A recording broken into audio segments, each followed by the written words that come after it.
La presse nationale en a abondamment parlé ce matin. Hier, dimanche 21 août, l'union entre le Parti du Renouveau démocratique, PRD, et l'Union progressiste a été officiellement entérinée. C'est vrai qu'on en a parlé il y a quelques jours en plateau avec Laurent Roland Tonné Niquès. Laurent qui nous a d'ailleurs rejoint en plateau pour faire l'exercice de ce matin. Le sujet, il est simple. Ça y est, l'UPR est né, quid de ses chances pour 2023. Cela ne se fait pas sans vous. Donc, en temps opportun, on vous fera signe évidemment pour nous appeler au 96 116 68 68. Laurent, à nouveau bonjour. Mais pas à nouveau bonjour. Merci Bonjour à tous d'être que je... Merci d'être resté.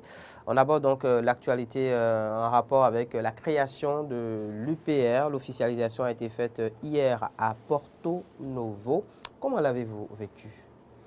Non, mais sans surprise, on Y était étiez-vous déjà ou non, je pas? n'étais pas majeur. Je crois D'accord. que je ne suis pas militant de l'UP, Oui, encore mais moins. Je ne suis pas ne serait-ce que la casquette de journaliste. par curiosité ou justement à titre professionnel, vous auriez pu y être. Oui, mais c'est les organes qui sont invités qui se rendraient là-bas. Donc, je n'étais pas invité encore. Encore que, comme je l'ai dit, je suis membre d'aucun des deux partis et que je ne suis pas dans la posture de journaliste invité à l'événement. Et donc, par conséquent, je crois que ça ne devait pas surprendre donc, que je ne sois pas là-bas. D'accord. Mais ce que je peux dire ce matin, c'est que déjà, sans surprise, tout le monde savait depuis quelques jours que les deux partis devaient se mettre ensemble. C'est vrai qu'on essayait de voir, on voyait Maître Adrien Mbouye tenter d'aller voir sa base, constituer sa base. Justement, pour avoir son aval. Voilà, comme c'est de coutume. Et donc, j'estime fondamentalement que oui, aujourd'hui, c'est certainement une bonne nouvelle pour les gens de la mouvance présidentielle. Et c'est peut-être une mauvaise nouvelle peut-être pour ceux de l'opposition. Parce que, oui, en quoi le renforcement qu'on observe aujourd'hui du côté des deux partis, avec les résultats que chacun des deux partis avait déjà eu par le passé. Quand on regarde tout ça, quand on fait la somme, et c'est vrai que ce n'est pas automatique. Mais pourtant, parce qu'on a déjà constaté que déjà, dès hier, les militants de BR et de PRR, si je ne me trompe. Oui, enfin, les militants PRD de PRR ont décidé de rallier le bloc républicain. Le BR plutôt que de... Oui, sachant bien que dans ces localités, le BR et le PRD n'avaient pas pour autant assez de suffrages. Là où certainement on peut miser gros sur le PRD, c'est la région de Lomé, du plateau, de Lomé. Parce que, quoi qu'on dise, voilà, Cotonou, ou Apapa et consorts, et quoi qu'on dise, Maître Adrien Mbouye demeure le leader incontesté de la région de Lomé, en tout cas. Parce que malgré tout ce qui a été fait avec le temps, il est resté maître incontesté de cette région. Et donc, ne serait-ce que les suffrages de cette région, ajoutés à ce que l'UP pouvait avoir, c'est une bonne nouvelle pour les deux formations. Ils vont fédérer les efforts. Et maintenant, c'est peut-être le BR qui aura des soucis à se faire. C'est le BR qui devrait donc avoir peut-être des soucis à se faire hein, dans le cadre. Parlant de la mouvance. Parlant de la mouvance, évidemment. Et pour ce qui est de l'opposition, comme vous le disiez, il y a aussi des raisons de s'inquiéter. Oui, il y a des raisons de s'inquiéter parce que le problème, le simple fait que plusieurs partis, que la mouvance soit, en tout cas, aille aux élections avec plusieurs partis politiques, arrange aussi les affaires de l'opposition. Si l'opposition y allait en rang dispersé. Mais maintenant, le fait que les autres se mettent ensemble pour faire face aux défis, je crois que l'opposition a maintenant l'obligation de travailler à se mettre ensemble pour ne pas être surpris. Parce que tant que les autres se mettent ensemble, c'est qu'ils essaient de ne pas imiter les voix. Mais eux autres, à leur niveau, pourraient se trouver dans une situation où ils vont imiter les voix. C'est de cela qu'il s'agit évidemment. Alors, rappelons le contexte déjà de création de l'UPR, hein, puisque c'est désormais la dénomination de ce parti politique, Union progressiste, le renouveau. Rappelons le contexte, Laurent Roland Tonné Niquès.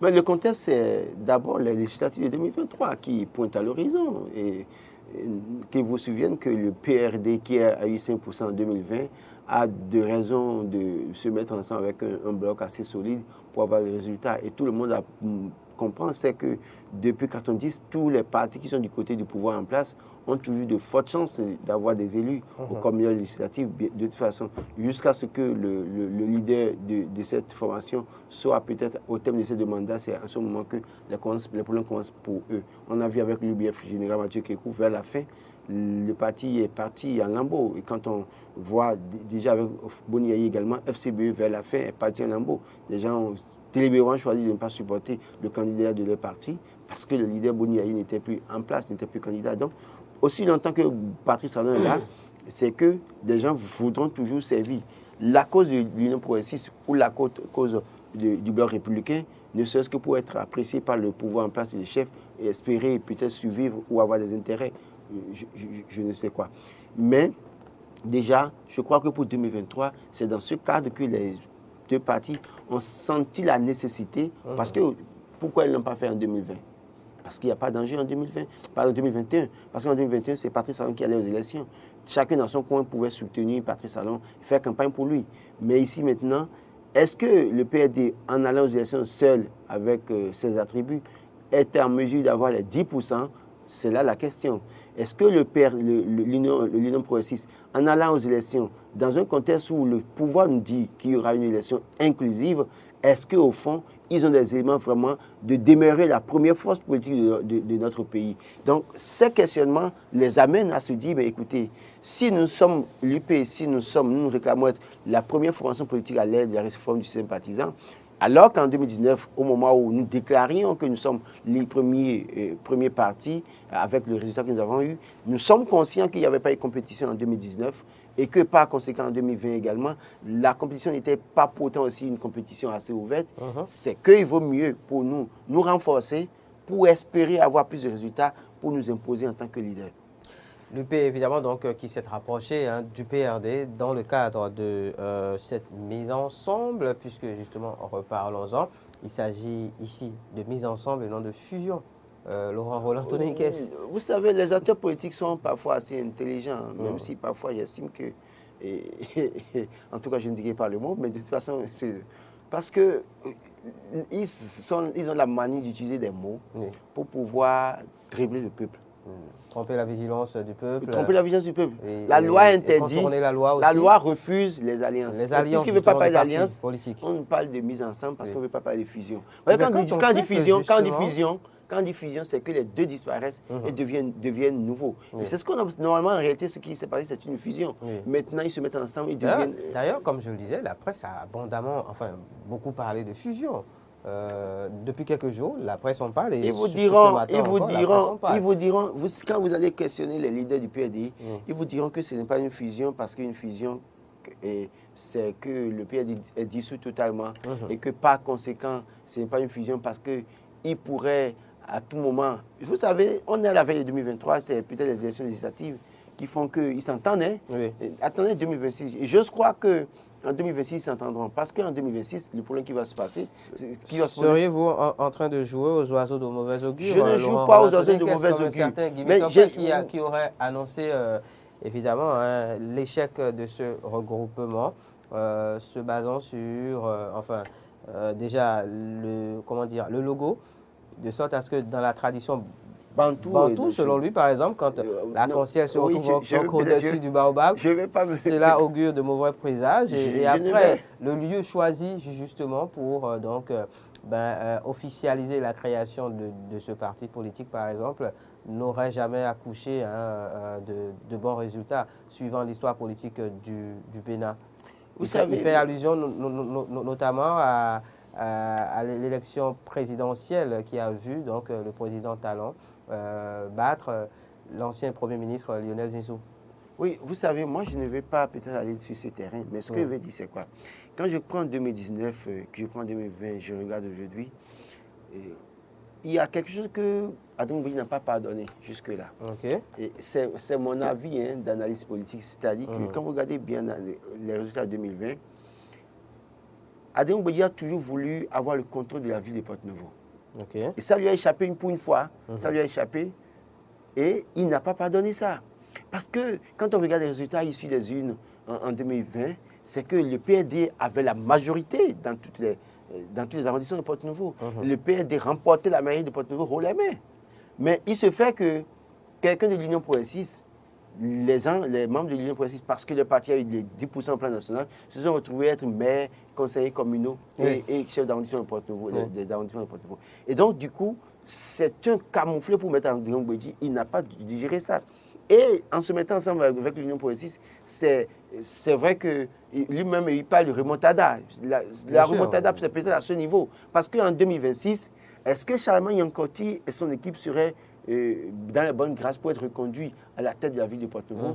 Parce qu'à ce moment, le PRD va poser les conditions et dit ce sont les militants qui avaient eu la majorité en 2020 et par conséquent, il faut les positionner en tête ou bien voilà. Et donc, du coup, les dissensions naîtront à partir de Les deux font un désormais. Mais attention, quel un? Chacun est là-bas, ils sont ensemble pour leurs intérêts. L'Union progressiste a cherché à se renforcer. Ne nous voilons pas la face. L'Union progressiste avait besoin de se renforcer. À travers la création de l'UPR, l'Union progressiste se renforce. Et qu'en est-il le PRD trouve une opportunité pour faire la remontada, pour que ces éléments soient élus. D'accord. Parce que Parce que vous pensez en fait que sans cette mise ensemble, le PRD n'aurait pas pu justement. Mais écoutez, le PRD en 30 ans nous a prouvé en 2020, le PRD nous a prouvé qu'en 30 ans, il ne valent que 5% sur le plan national. D'accord. Et donc, est-ce que ce n'est pas de 2020 à 2022 maintenant que le PRD a peut-être travaillé sur le terrain pour avoir 10%? Ce n'est pas évident. Donc, les deux partis sont guidés par des intérêts. L'UP a voulu se renforcer pour demeurer la première force politique, si tant est que les élections seront inclusives. S'ils allaient seuls, ce n'est pas évident pour eux. Il fallait se préparer. Et le PRD travaille maintenant à ce que ces militants, soit ces leaders, soient élus pour une fois depuis qu'ils ont raté l'élection de 2019. Donc j'estime que fondamentalement, c'est de ça qu'il est question. Qu'on ne nous voile pas, qu'on ne nous trompe pas. Vous allez voir que les problèmes vont commencer. 2023 va passer, vous allez voir, on est là pour voir la suite. Alors, il y a la question aussi que d'aucuns se pose ce matin par rapport au président Mbedji, justement, qui douterait de la bonne foi de Diogbenou au détour de cette cérémonie d'officialisation de la création du parti UPR, dont des propos tenus par le président Mbedji, qui rappelait notamment, en disant tout simplement des accords de principe entre les deux partis. Ça ne surprend pas. Ça commence bien ou ça commence mal? Ça ne surprend pas venant d'Adrien Mbedji parce qu'il est champion en ce qu'il dénonce là, ce sur quoi il m'engage. C'est-à-dire que quand on regarde l'histoire de notre pays, de quand on dit ça aujourd'hui, combien de fois n'a-t-il pas respecté sa parole? La Roubadi, justement. Combien de fois a-t-il trahi ses partenaires politiques dans des conditions, à des moments donnés où on ne comptait que sur lui? Et donc, il sait comment ça se passe le jeu politique au Bénin.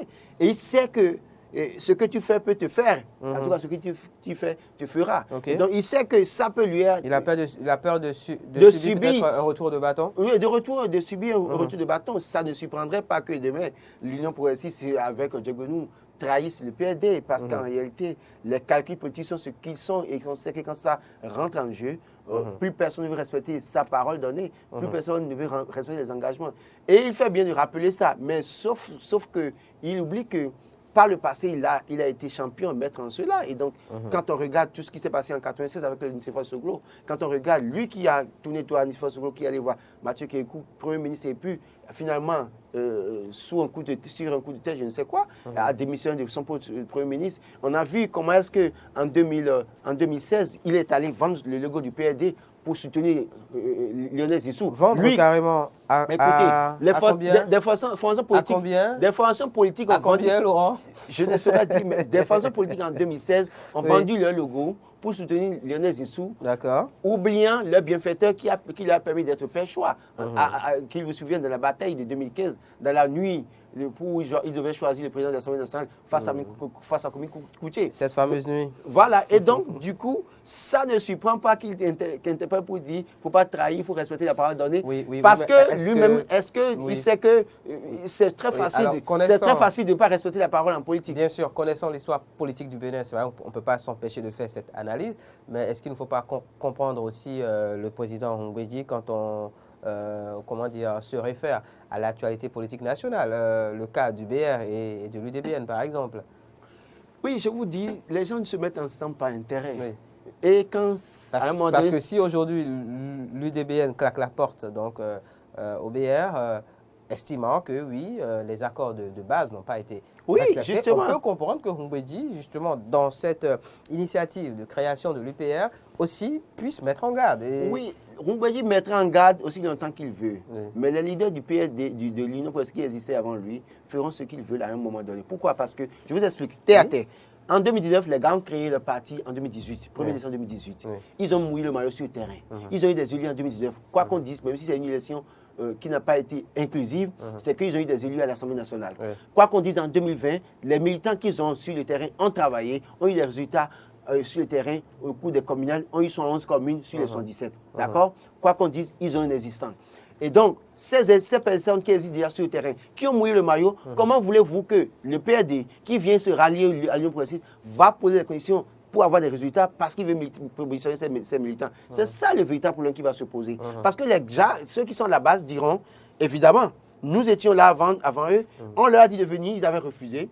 Maintenant, ils viennent tardivement et ils veulent s'imposer. Et les militants... N'est-ce pas là le même problème que celui entre l'UDBN et le Ça ne dépendra pas en réalité des leaders de l'Union progressiste au départ, mais ça dépendra des militants à la base. Et on a suivi il y a quelques jours-ci ce militant BR qui disait qu'en réalité, si leur leader n'était pas positionné, qui serait prêt à aller voter pour les gens de l'Union progressiste. Justement. Et donc, la même situation peut se produire aujourd'hui. Je crois que Maître Adrien Humbedi ferait mieux de se calmer et de négocier en douce plutôt que de dire qu'il met en garde en termes de respect de la parole donnée. En parlant de cette situation, justement, Laurent Roland-Tonné-Kess, on se rend compte aussi qu'au travers de la liste des membres de ce parti politique, notamment l'organe de gestion, il n'y a pas grand changement en réalité par rapport au poste évidemment de président, de premier vice-président et de deuxième vice-président.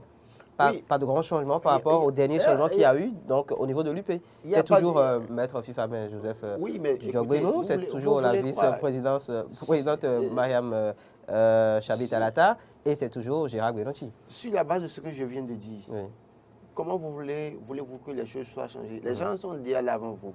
On dit il y a des résultats, quoi qu'on dise. Ils contrôlent 111 communes sur les 117. Vous voulez venir maintenant exiger dans le bureau en même temps, parmi les 3 personnes qui dirigent le parti, ce n'est pas évident. Parce que les autres ont un existant, ils ont un parcours. C'est quand même le PRD, c'est quand même Adrien Humbedi. Je vous ai déjà dit que, en réalité, ancien Premier ministre, ancien président de l'Assemblée nationale, Adrien Humbedi a tout intérêt avec... Adrien Humbedi me met conscient de ce qu'il avait tout intérêt à rallier ce bloc, l'Union progressiste, pour se mettre ensemble. Parce que c'est de sa suivi politique qui existe aussi longtemps. Parce que s'il rate les élections en 2023, qu'est-ce qui va se passer? D'abord, il n'y aura plus. Les leaders ne vaudront plus rien sur la classe politique parce qu'ils ne sont pas élus, leur parti va disparaître purement et simplement. Donc, pour travailler à une suivi politique, il fallait rallier l'Union progressiste, accepter cette mise ensemble, comme ils le disent, ils se plaisent à le dire. Donc, je crois que fondamentalement, oui, c'est vrai, mais vous allez voir quand même que les autres leaders de l'Union progressiste, surtout dans le bureau politique, et certains sont dans la direction exécutive nationale du parti. Et donc, c'est déjà suffisant. Et maintenant, sachant que Maître Adrien Humbedi avait déjà rejoint le barreau. Et d'accord, ce qui justifie de ce qu'on ne le voit nulle part. Voilà, parce que ce soit au niveau de la direction exécutive nationale et puis tenant compte de ce qui s'est dit ces derniers temps, peut-être qu'il continue. On le sent justement. Il continue de lorgner le poste qui est vacant là-bas. Et donc, en lorgnant ce poste qui est vacant, il n'a pas intérêt à se mettre dans une formation politique. Parce que Diogbenou, en voulant reprendre la tête de l'Union progressiste, a dû démissionner de là-bas pour avoir une coloration politique. Donc, lui qui aspire à aller à ce poste et qui lorgne ce poste avec beaucoup d'envie, je crois que ce n'est pas bon pour lui d'avoir une coloration. Il sort de toute instance du parti pour rester neutre, pour espérer avoir ce poste. C'est peut-être là son dernier barreau d'honneur finalement. Oui, écoutez, il n'a plus rien à perdre, il n'a plus rien à gagner. Alors, on ouvre l'antenne dans quelques instants. Le pouvoir en place, ce qui reste, c'est peut-être trouver quelque chose pour contenter Maître Adrien Humbedi. N'est-ce pas? Et je crois que c'est ce qu'il attend de PFM. On ouvre l'antenne dans quelques instants pour recevoir donc, les appels de nos amis téléspectateurs. Mais bien avant, quand on a fini de dire tout ça, Laurent Roland-Tonné-Kess, quand on se rend compte aussi qu'hier déjà, donc, dans la soirée, on a appris par exemple qu'à Pereire, justement, eh bien, la coordination PRD a décidé de rallier le BR plutôt que l'UP, donc d'aller dans cette mise ensemble. Quelles sont les chances de ce regroupement par rapport à 2023. Voilà, je disais tout à l'heure que Maître Adam Mbedji a un souci qui le hante depuis 1990, avoir le contrôle de Porte-Nouveau, la région Ouémé. Vous allez voir que pour consulter la base, qu'est-ce qu'il a fait? Il a rencontré les leaders, les militants au niveau des arrondissements de Porte-Nouveau et autres là. Vous l'avez vu aller à Perret? Non. Vous l'avez vu venir à Bonnecaille rencontrer? On nous a annoncé un certain nombre de rencontres, mais pour autant, on a vu que ces efforts étaient concentrés beaucoup plus dans la région Ouémé, Porte-Nouveau et autres. Bien sûr, puisque c'est donc, du coup, et puis les acteurs politiques d'abord ont ceci de magique. C'est-à-dire que eux, quand ils veulent aller quelque part, ils font semblant de consulter ne serait-ce qu'une base avec quelques militants dans des cours fermés. Et après, on dit que la base a validé. Ne soyez pas surpris que les sections PRD de certaines communes décident de ne pas rallier l'Union progressiste, d'aller vers d'autres partis politiques. Et c'est ça qui fait que l'on compte de tout ça, quelles sont finalement les chances? Les chances, oui. Bonjour, monsieur. On a un premier intervenant, on le reçoit. Bonjour, bienvenue, monsieur. Oui. Bonjour, c'est monsieur Onichango de Aïdjedo. Monsieur Onichango de Aïdjedo, ravi de vous entendre ce matin, on vous écoute. Merci beaucoup. Et merci pour le débat. Merci. Et tout ce que je crains, si vous regardez bien le discours du maître Guillaume Mbedji, il ne devrait pas élucider cela au vu de tout le monde, que c'est UP qui s'est adressé à eux que quand ils se sont entre-temps, à l'époque où ils ont voulu faire cette fusion avec Bloc BR, que les conditions énumérées n'ont pas été acceptées. Mais ça ne devrait pas être élucidé au vu de tout le monde. C'est des trucs qui devraient rester dans les coulisses. Dans les coulisses, selon vous? Oui, qui devraient rester dans les coulisses. Vous savez, excusez-moi, vous savez, quand on parle de PRD, vous savez, pour ne pas dire un parti régionaliste, vous savez, carrément. Ça, PRD ne serait rien. Soyons raisonnables. D'accord. Oui, soyons raisonnables. Mais pour aujourd'hui, ce que je crains beaucoup plus, est-ce que PRD qu'on connaît très bien, ne serait pas encore exigeant à l'UP pour qu'après tout, que nous ayons encore la dissolution ou bien la dislocation justement de cette fusion, c'est la question ça. Parce que Guillaume Mbedji a dit, le maître Guillaume Mbedji a dit dans son discours qu'il souhaiterait que les membres de son parti soient comment ça s'appelle? Positionné, c'est ça? Porté sur la liste des élections législatives. Ce qui est tout à fait normal. Ne va pas donner notre image à cette fusion. Merci beaucoup. Merci beaucoup, monsieur Onichango. Vous nous appeliez de Aïdjedo à Cotonou. C'est le 96, 76 68 68, donc désormais à votre disposition pour vos appels ou venir interagir avec nous par rapport à ce sujet. Je le rappelle, ça y est, l'UPR est né, quid de ses chances pour 2023. On en parle depuis une bonne vingtaine de minutes en plateau avec Laurent, Roland, Toné, Inkes. Il faut voir évidemment les forces en présence. Il faut saluer aussi la présence hier, par exemple, de l'autre patriarche, Amoussou Bruno. Reparlons-en. Bonjour, bienvenue. Bienvenue. Vous allez d'abord? Nous allons très bien, et vous, monsieur? Rigobert? Bien sûr, c'est le député Rigobert. Monsieur Rigobert de Glo, on vous écoute. Ok, merci beaucoup. Merci Laurent pour cette analyse qui m'ont vraiment convaincu. D'accord. Merci. Et ce qui me fait rire, c'est la chanson du député, l'organisateur, dans l'organisation. Et Yéria. Oui. Et cette chanson, vous vous rappelez du président Amoussou Bruno au moment de la création de l'Union de la Nation UN, au moment où il a chanté cette chanson. Est-ce que mise ensemble a été quelque chose de sérieux? D'accord. Donc, vous craignez aussi que cela ne dure pas? Donc, cette chanson, au début de leur jeu politique, là, ça ne donne pas de bons résultats. N'est-ce pas? Donc, que cela n'arrive pas. D'accord. Donc, pour aller vous prier, je vais demander au président Mbedji, qui vient de faire son entrée dans l'UP, de ne pas être trop égoïste. D'accord. S'il va être trop exigeant, là, vraiment, ça ne va pas donner. D'accord. Merci. Parce qu'il doit savoir que le PPRD doit savoir qu'il n'est ni tronc ni la racine de l'arbre. Il n'est plus simple branche. D'accord, merci. Oui. Merci. Parce que les autres sont déjà là avant leur arrivée. Bien sûr, bien sûr. Mais s'ils vont être trop exigeants, vraiment, ça ne va pas donner. On a comme l'impression que vous êtes un militant UP. Bon, peut-être bien. On a comme l'impression que vous êtes... Merci, monsieur Rigobert. Merci de céder la ligne à quelqu'un d'autre. Moi, j'estime que, vous savez, oui, très rapidement. Maître Adrien Goumbédi a toujours surpris depuis 1990.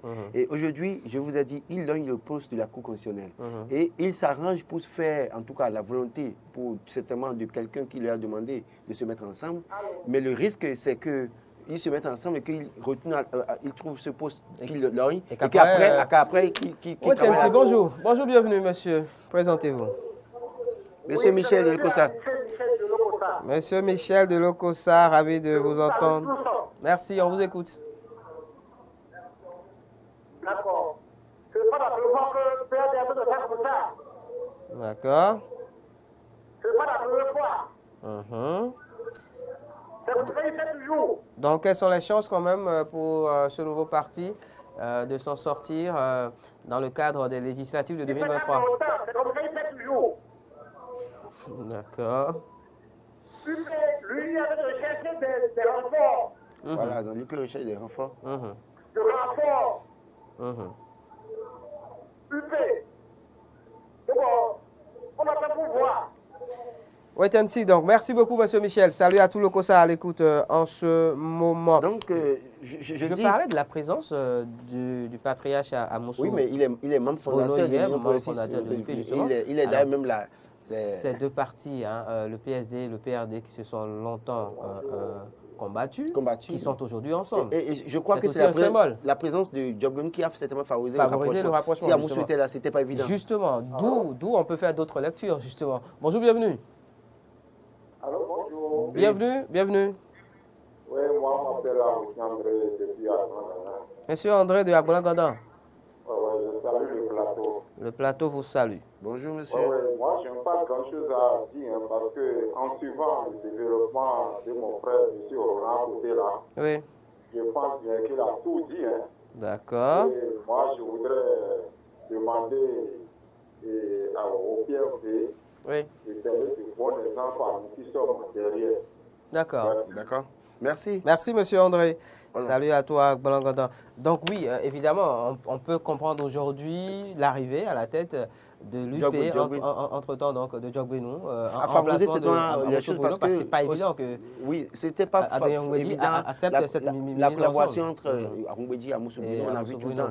Ils font l'effort de rire ensemble en public, mais ça ne passe pas. On sait comment ça se passe. Ça ne passe pas. Et donc je disais que Goumbédi, qu'il a le poste qui est vacant de l'autre côté, que je ne vais certainement pas nommer. Mais vous le dites avec tellement d'assurance qu'on a l'impression que vous êtes dans les secrets des dieux. Non, mais écoutez, enfin, Goumbédi ne fait rien au hasard. Confessé à vous, Goumbédi nous a montré. Confessé à vous entre-temps. Goumbédi nous a montré depuis 1990 qu'il n'a jamais rien fait quelque chose au hasard. C'est-à-dire que vous en connaissez un pour parler des politiciens qui agissent sans intérêt? Non, mais c'est ce que je dis. Mais lui personnellement, en 1996, il a eu la pointe d'être Premier ministre. Il a lâché l'autre en plein match.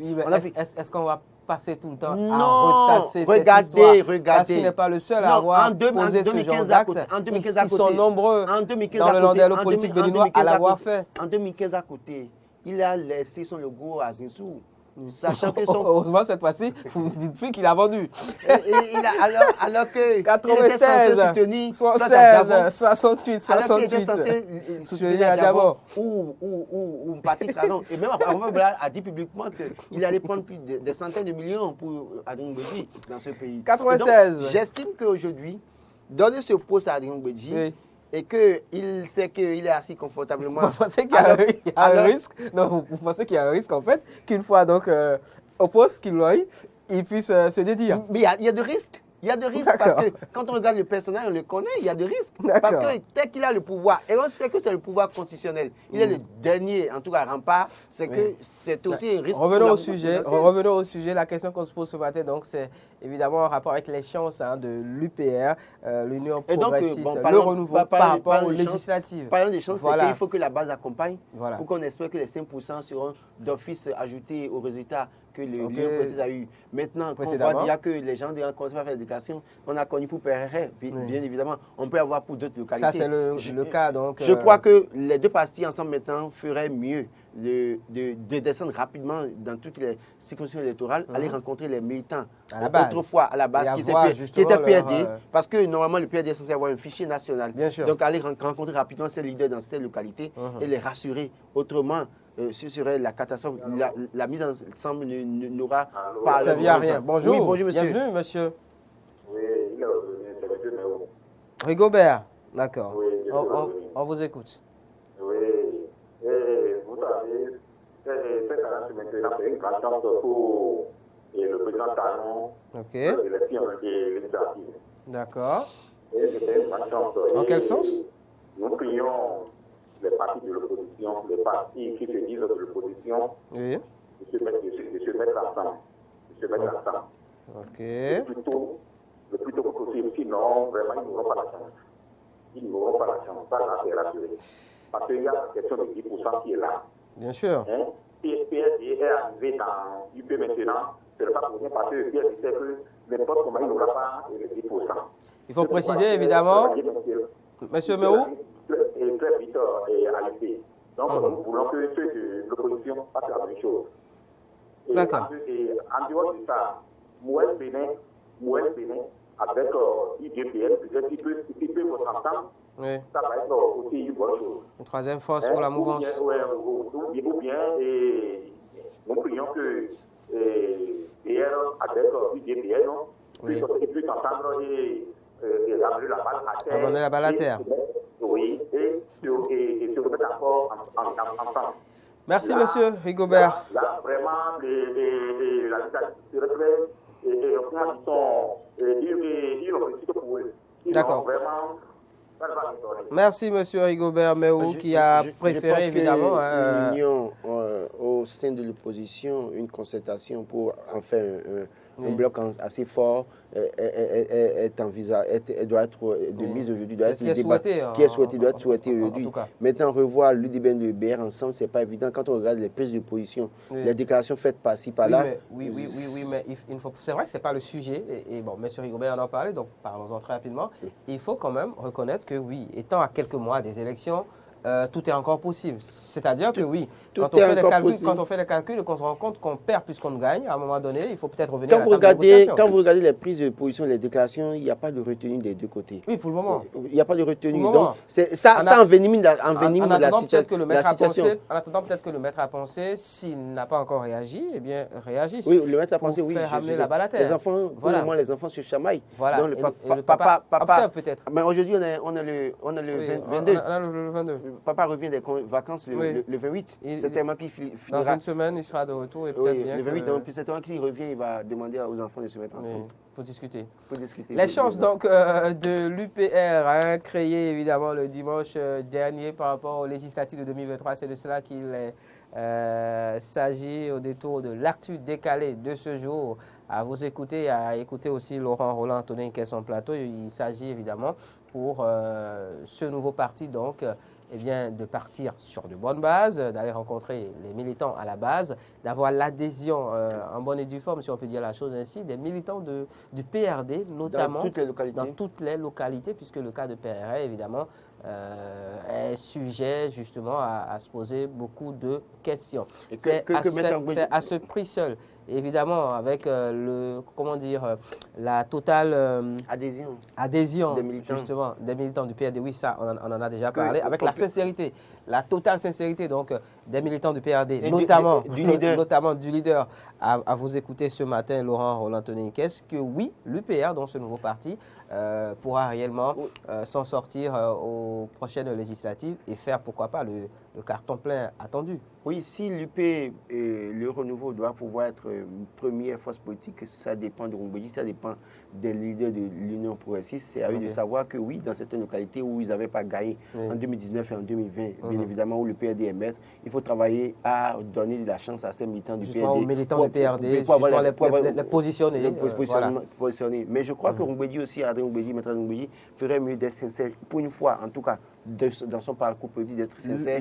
Je sens que la cellule de communication du PRD risque de nous répondre. Enfin, de répondre à Laurent Roland Toninquès. De toute façon, moi j'estime... Dans les prochaines heures. Nous sommes sur un terrain politique et la sincérité, si elle n'est pas de mise, c'est vite arrivé le divorce. On a constaté il y a quelques jours. Bien sûr, on ne souhaite pas que ça arrive entre les deux formations politiques. Le PRD et l'UP vivent la même situation que celle du BR et de l'UDBN actuellement. C'était Actu Décalé de ce jour sur Matin d'Éden. C'était Matin d'Éden de ce jour. J'espère que vous avez aimé. Rendez-vous pris demain en plateau pour un autre numéro encore plus plaisant. D'ici là, prenez soin de vous. Excellente suite de journée à chacun et à tous.